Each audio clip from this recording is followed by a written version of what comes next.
Hello mga kasuki! Good morning! Happy Sunday everyone!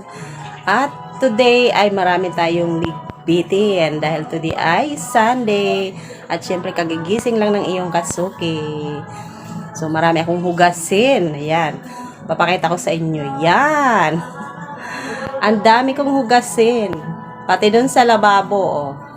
Wala kaming tubig, kaya hindi makapaghugas ang person. So, ngayon, magkakape muna ang person bago umpisahan ang mga ligpitin.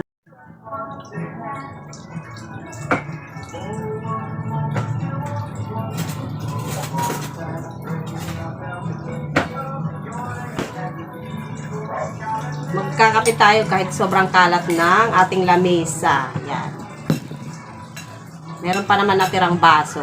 Akala ko naubos na lahat ng kutsara at saka baso dahil nasa hugasan na lahat. Sobrang kalat ng lamesa.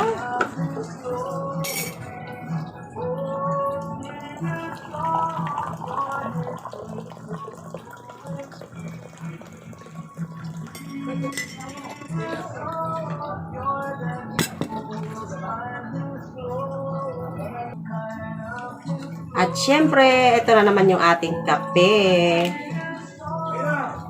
Dahil lang yung kasuke, kape is life.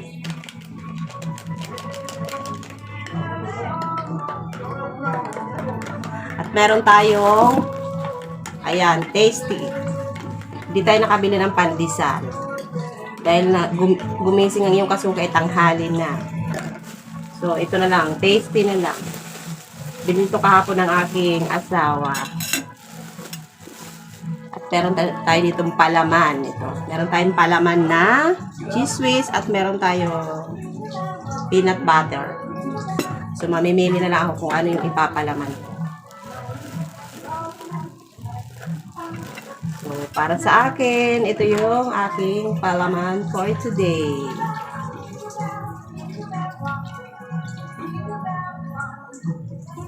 Ayan. Ikot-ikot lang. Medyo ano siya, medyo matigas. Tagal na yata to. Pero hindi pa naman to expired. May music na naman. Sana lang wag ako makapiright. Kaya minsan mas gusto ko na lang yung nagbo-voice over ako kasi madalas kasi may nagpapatugtog. So, iniiwasan natin makapiright. So, kape-kape muna tayo dahil mamaya may tubig na. Laba time naman ang iyong kasuke. Diba? Ganyan talaga ang buhay ng nanay.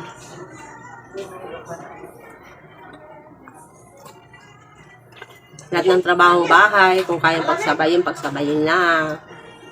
Magic.